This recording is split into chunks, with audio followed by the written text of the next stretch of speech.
Oh, Hi, hey. how How you are you? doing? I'm good. I'm glad we could Steph- figure this out. Stephanie, right? Yeah. I don't know what was going on, but we got to figure it out. That's all that matters. That's good, right? Where are you, Stephanie? Whereabouts? I am based in Pennsylvania. So, Oh, nice. Mhm. Yeah, Yep. been there a few times. Oh, yeah. Yeah. Hmm. I was born and raised here. So, Oh, lovely. right. All right. Do you want to just go ahead and get started? Yeah, that's Okay. great. All right. So, first question, just how did you get started in music? Um, I got started in music because if this gets too loud out here, I'm gonna go inside. Okay. Gardeners in LA. I got started in music because I did ballet, and I went to a ballet school called Bush Davies Ballet School when I was 11. It was a boarding school. It was like Hogwarts. And on my first day at boarding school to do ballet, I met this girl called Michelle Hatch, and her dad was a famous songwriter called Tony Hatch. And he wrote a song called Downtown, which everybody knows worldwide, and many other big hit songs. And I was like, what's that? Being a songwriter, I had no idea that was a thing you could actually do. And so it immediately sparked my interest because my parents had made me do piano lessons since quite young. And I was just like, hang on, songwriting, how Yeah. cool is that? And so that's how I got into it. From 11 I was like, I think that's more interesting than ballet. It That's awesome. doesn't Yeah. hurt as much. Right. So you've been a songwriter and working in the music industry for many years. And how do you think the industry has changed since you started, and where do you think it's heading? Okay. Ooh, that's a big question. Yeah. Yeah, this is my fourth decade, I would say, in the music Wow. business. So I think what's amazing now is the fact that young people under 23, I would say, have grown up that all music belongs to them.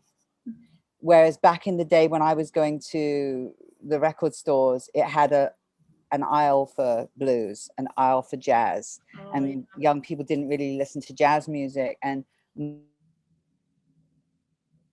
18 and 21, and they love everything. They're me, Jose Feliciano, California Dreaming, and the Eagles, and Bob Dylan, and covering his songs, and they know more about him than I do. So I think that's the thing that's really interesting to me, is that how music has just become, for young people, they own all of it. It all belongs to them. Absolutely. So how has the industry changed? My goodness, it's changed so much in that back then, back in the Beatles days, there was very few acts, it seemed, and quite a lot of record labels. And now there's very few record labels and just tons of acts, and anyone can make a record in their bedroom. And I think that's cool because it gives everyone a chance, right? It used to be that you Right. had to like know someone to get into the industry, but now you can literally make a record in your bedroom and blow up on TikTok. Yeah. So I think that has really changed, and I think that's exciting. Yeah, absolutely. And then in other ways, of course, like streaming. I mean, I've been through everything. I went through CDs. I mean, I remember cassettes, Right. and then that's how I did all my original demos. So now we have like streaming, and how record sales. Like, I'm amazed. Back in the Avril days, we sold, I think it was 25 million albums. It was Wow. just nuts. So Yeah. now nobody sells stuff like that. I don't see that happening. A big Right. record today is maybe like 4 million worldwide. That's Mhm. a huge change, rather than the days of Hootie and the Blowfish, where they were having those Alanis Morissette huge numbers. But the streaming wasn't around then. And I think Spotify, in a way, has. I read a really interesting article. I heard Daniel Ek talking about how he was poor when he grew up and couldn't afford to go and buy a record, which is a lot of kids, and how streaming has really made music accessible to everybody. And in a way, it's helping that person who doesn't know anyone in the music industry, back to that again, who's in their bedroom. It can Absolutely. happen for you. So Right. I think that's the best thing about the modern day music industry, is everybody has a chance now. Absolutely. Yeah, I totally agree. And where do you think the music industry is heading? Yeah.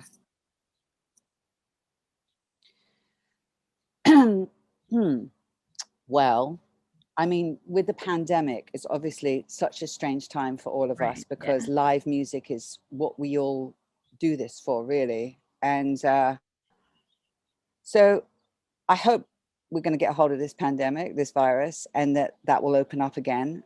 I think streaming, TikTok, realizing that you can kind of have a relationship with your fans without having a record deal, and you can build it slowly. I think that sort of cottage industry thing, that if you have 1,000 fans, you can have a career. I think you're going to see more and more of that. I have friends who have wonderful careers, and not many people would know about them, but they're just marketing to their fans, and they're going out and doing gigs. And a couple of my friends are making, $250,000, $500,000 a year without anyone knowing about them, just playing to their fans. So I think you're going to Wow. see more and more of that. And yeah, I think just like nurturing your own little business. I think that's kind of where it's going. And of course, the majors are still going to play a big part of it. My favorite game personally is Top 40 Radio. I love like hit songs. I've always loved hit music. And Yeah.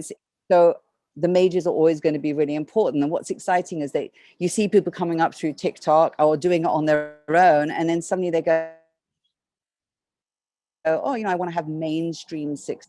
And then the majors come in and help them get on radio and with all the marketing, because majors still can kind of control that stuff, but I think, yeah, streaming is the future. Like Spotify Right. is the future, and whoever knows what's next that's coming up, Yeah. Yeah, that's Apple awesome. Music, Yeah. yeah, yeah. That's awesome you have such a positive I'm outlook trying to on think of it what too. else. Yeah. Well, I mean, you have to, because it's Right. like I just hear young people creating the most blinding, incredible music, and it will Mhm. find a way. The cream always rises to the top. It really does. And people like Frank Ocean, Mm. we were listening to his first mixtape, and now he's huge. So if you just keep going, it just happens. My mentor, Tom Vickers, who signed me, he always said to me, if you look after music, music looks after you. Oh, And wow. I've always gone by that. I just Yeah. kind of try and nurture my little art project every day of whatever I'm working on, and put my full attention to it. And good things happen. They just do if you just keep working at it. That's awesome. That's such good advice too. Um, so what are some challenges that you faced as a female songwriter and music professional? Mm. It's so funny. I don't really think I've had too many challenges, because I've just been doing it so long, and I was very like pushy about what I wanted musically. And I mean, I definitely had some stuff where people just thought I was pretty. And so I was in the room because I was pretty when I was a lot young. I'm 53 now. So when I was in my early 20s, I think I had a few people kind of say stuff about me. Oh yeah, well, she's pretty, so that's why she's in. So that was annoying. But you overcome that stuff. Um, I, so many of my favorite people in the music business have been guys, so I don't really have like a bad button on guys in the music industry. I've just had so many wonderful mentors, and female mentors too. So yeah, it hasn't been too much of a. I hear like it can be a bit of a bro culture, and that's okay, because I'm different. It's different, that feminine energy that we bring. You know how powerful it is. We knock down walls when we come in. Right. So I haven't really had too much problem with it. I just always kept my head down and made it about the work. And I'm not trying to be a guy. I'm just trying to Yeah. do what I do. And I just, sometimes it's funny because I have like so many wonderful men on my team. I have like a Mhm. team of producers that I work with, and we make records together. I have like and it's girls and guys, and engineers, and co-producers and musicians, and it's yeah, it's never really been an issue for me. But I am old. It might be different for younger people, Yeah. coming in. Oh, yeah. Yeah. I gotcha. Um, and who are some of those female inspirations and mentors that you've had along the way? Okay. Well, I mean, I was at first of all like Donna Kassane, and Donna Kassane is like, she was Prince's publisher at one point, Wow. and she's just amazing. She's been a friend and mentor in the business to me. Barbara Kane, who's one of the heads of BMI, amazing woman, like in Billboard's top 100 women in the industry. Barbara Kane, who am I missing out? There's just so many mentors I've had over the years. I would say those two, and musically, who have I worked with that I just love musically? Because they were all younger than me. That was the thing. Like Avril was younger than me. I mean, just like amazing relationships I have with everyone I've worked with. BB, I wouldn't say that she was a mentor to me because she's younger than me, but just amazing relationships. But the two mentors would be Barbara Kane and Golnar Kozłowski, who's the owner of Reservoir, who I'm signed to. And she's just a huge inspiration to me because she's the head of the Yo-Yo Ma Institute. She's a classically playing piano player, a tennis player, and super, super smart. And so these women, all three of them. So, and Donna's works at Reservoir too under Golnar, and Donna brought me into Reservoir, and it's really run by women, this company, which is so exciting. It's another thing for me to be in a kind of predominantly female company is amazing. Yeah, that is awesome. And thank you for that spelling. Yeah. And what prompted you to start Youth Be Served Records? What was the inspiration behind that? So as you've probably seen, songwriters are having a hard time. You know about that, because of streaming, because there's been a change in the way things are done, songwriters are having a hard time. So back in 2008, 2009, I saw that was happening, and I had always been a producer. That was how I had my success, was starting off with, Boyzone in England to Ronan Keating, ending up Avril having big success with her. So in 2008, I had primarily kind of taken to just writing songs behind the scenes. Or actually, no, sorry, wrong date. I would say like 2010. I was having hits like Tonight I'm Loving You from Enrique Iglesias. And at the same time, there's all this word around town that songwriters just aren't getting paid from streaming. And so I was like, okay, well, easy fix. I'm just going to go back to songwriting. And then I read so much about, well, where is, I mean, I'm a mother. I have 2 kids who might want to go to college for 8 years. Who knows? So I'm like, where, how do I continue to have success and make money? Well, the record labels aren't being left out. They're not being left out of the streaming situation. So I thought, okay, well, I've developed artists my whole life by sort of coming in and doing their first singles, like Jason Mraz, I did his first single, Avril, her first single, BB, her, me, myself, and I really kind of helped blow her up with G-Eazy. So all my life, I've just never taken the time to find my own artists and be the label and nurture them and do it all myself. It's always been the label coming to me and saying, will you help us develop the artist and put them out?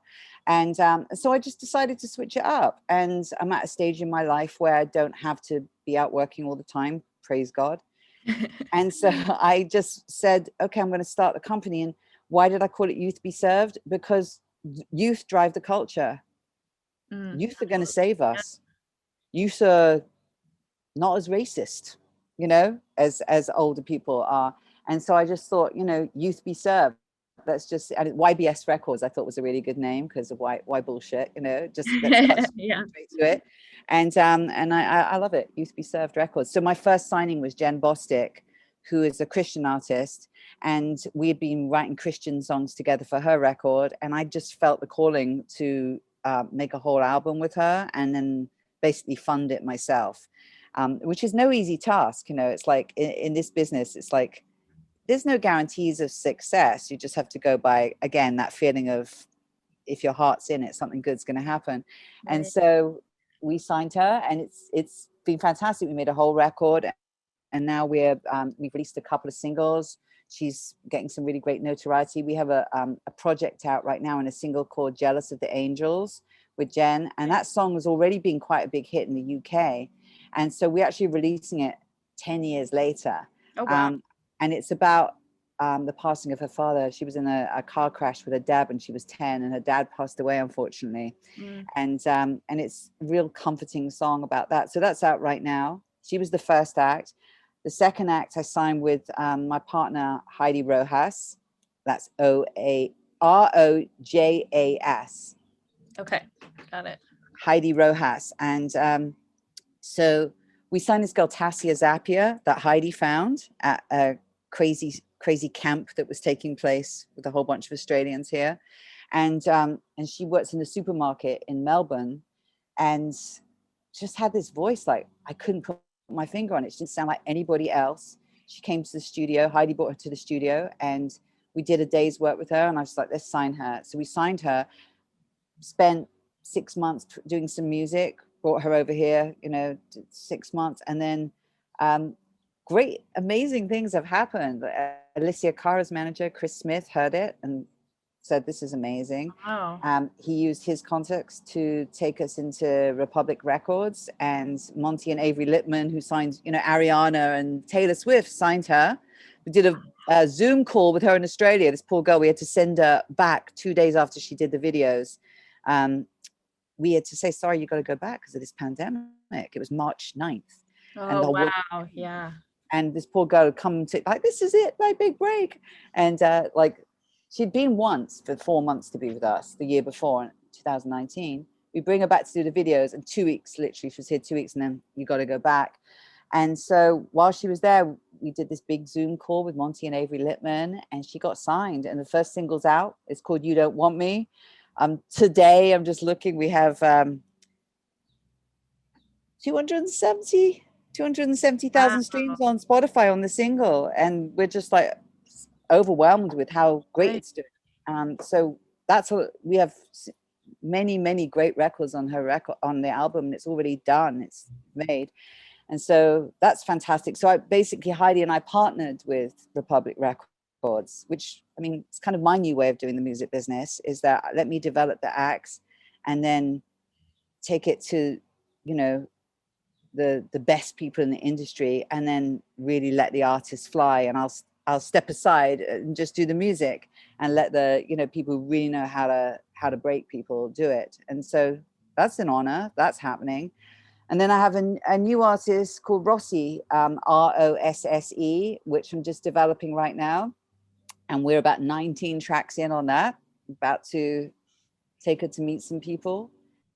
And then after that is my daughter's band, Breed. 2 daughters, 1921, I think I said that. And it's called Breed, Breed, which is, if you look here, it's my last album that I made. Oh, that's awesome. Yeah, Wow. it's called Breed, See Me With All the Rabbits. And Yeah. so they called their band, it's the band Breed. They haven't even put one piece of information out yet, because they're like, let's get really good before we start to talk to the public. But so that's what keeps me busy, is just being in the lab, creating and having fun, and making Christian music is like a real passion for me, to do that. That kind of keeps me in check. I don't really try and chase money at all. I'm not even trying to chase the success. I'm just trying to chase really good music, because I think that's where it starts, is when you just have amazing records. It happened to me when I was broke with Avril. It's like the first single just blew up. And so I'm always expecting something amazing to happen, if you just keep the music really good. Yeah, that's awesome. Well, congrats on all that success. And I was actually gonna ask for the next question, how have you used your experience in the industry to support new artists? But I think you kind of already answered that. But is there anything else in addition to just having your own record labels, or anything else specific that you look for when going into a new project? Yeah, I mean, I look forward to working with all my friends in the business more, like Korn. I always still work with them, working on Jonathan Davies from Korn's solo record right now. Just, I don't want to mention too many names, because then I feel weird bragging or something. Yeah. But, some really cool people in the industry that are like already successful, I continue to work with. And I have a company called Sung, Sung, and it means Songwriters Under New Government. And it's with 10 women. And it's like a friendship, like think tank. And we've kind of mentored each other for the last 4 years. And each one of us, through us being friends, has all prospered in the music business and taken it to another level, we feel. And some really incredible people like Angeli started it. Let me give you her last name. Angeli did the theme tune to Bill Maher's Real Time with Bill Maher. You Okay. know that show? Yeah. She's a badass. Autumn Rowe, who's got on the John Baptiste record. Heidi Rojas, my partner. Just really, Angeli. Oh, it's just under Angeli. She's an artist from Canada, and she's just incredible. This is her. Da, da, da. Oh, got it. All Yeah, right. yeah, Thank you. yeah. So she's the founder of Song, and so it's 10 women. Taylor Parks, you know, who wrote all the Ariana Yeah. Grande stuff. Yeah. And we've just all been pals. We've done like a couple of writers camps, but we kind of settled into the fact that we are mentoring each other and anybody else who kind of comes, you know, any other women in the business and men too, of just kind of how to survive in the music business, how to, you know, just like who's getting paid what and session fees for writers' fees. Should we be charging writers' fees and things like that? And of course, I'm going to shout out to Sona, Sona, who I'm a proud member of, and I support them. That's Michelle Lewis and Kay Hanley started that company, and they are doing the real legwork for songwriters. They are going to Capitol Hill to fight for Wow. change in legislation to help songwriters. So I'm a really proud member and supporter of that, you know? That's awesome. Yeah. Yeah. And for years I did a thing which I really enjoyed, and I don't know what's happened to it since the pandemic. It's called the Lyric Project, run by Susie Dietz. She's a friend of mine, Deitz. I need to check on that. She was one of the producers of Kinky Boots, and it was a thing where they would mentor young kids from high schools here and get them to write lyrics, poetry, and then they would bring it to professional songwriters who would write the melodies and produce it. And That's then so we did these fun. amazing performances, and we got them all signed up to BMI or ASCAP, so they understand the property right of owning a beautiful lyric. And then we would do these performances with dancers, and you know, Wow. for years I've been involved in that, and I just don't know what happened in the last year. I just don't think it happened, but it was something that really warmed my heart. One year, one of Yeah. my daughters has performed one of the song I wrote, and it was just really lovely to see people open their eyes up. Oh, I can be a songwriter. You know, Yeah. you can do it. If That's you can awesome. write words, you can do it. Yeah, those are some great resources. We'll definitely mention those since I feel like a lot of people could benefit from learning about those. So, all Yeah. right, I've got two more questions for you. So, in addition to being a musician and a songwriter, you're also a mother. So, how did you balance your career with your family obligations, especially early on? Yeah. Well, I mean, it's so funny because I was really a broke musician until I got pregnant. And in fact, when I got pregnant, I was a broke musician. I had never really had, I'd had success enough to survive, you know, but not Yeah. like, oh my God, how am I going to have kids and do all that stuff? So, I mean, fortunately, when I was pregnant, Avril hit. Yeah. And it all blew up for me on my second pregnancy. But the first pregnancy, things were going pretty good. It was starting to, so I was like, okay, I can do this. I can be a mom and not have to worry, because that would be terrifying. So my rule with my kids was, if you're sick, I don't care who I'm with. If I'm with Britney Spears or Shakira, I don't care. I'm coming home if you're sick.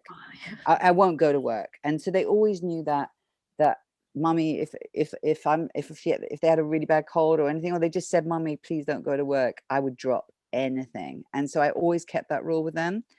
And you know, it's been pretty easy because when we were doing the Matrix, I would take them to school in the morning, do the school assembly, go to work straight away by 10 o'clock, and then I would, my mum or my aunt or my wonderful nanny Yaya, who's still one of my dearest friends today, um, she would pick them up at 3, and I would try and be home by 6. And so they'd have like a few hours where they'd be doing homework and, you know, chilling with the family, or with Yaya, and then which means grandma in she's from El Salvador. And so I would come home, and then that's it. Bath, reading books, and went on for years. I was exhausted. Oh, And I was like, I was kind of overweight too, because all I did was go to the studio and sit down and then come home. And it was like a very intense 10 years of doing The Matrix. And I just ran it like you know, like a ship. Like, I Yeah. had to, like, the kids would be ready and they got their time with mommy and daddy, and, and they didn't really notice that we were working that much. Try not to work at the weekends and just put as much time into them. And then as they've got older, once they hit 14, they're kind of with their friends. But I've pretty much always maintained that, family comes first. You can't, like, you got to, your kids are the most important thing. Hit records do not matter compared to your children's mental health, and knowing that you're available to them all the time are the important stuff. And as they've got a bit older, they've traveled with me. We've gone to New York. They've done performances with me. My daughter's a professional makeup artist as well. She always does my makeup for events. So it's the most important thing that I've ever done in my life is being a mom. And I just keep that in check all the time, because Yeah. music addictive. It's very Yeah. addictive. The more you do it, the easier it gets to writing songs and producing records. And so I don't want to go up my ass just saying, oh, I made tons and tons of great records, because a hit record doesn't hold you at night. I've always said that. It doesn't hug you and say I love you, and like your kids do, or your husband does, and so I just try and keep it in check. Yeah, of course. That's so important.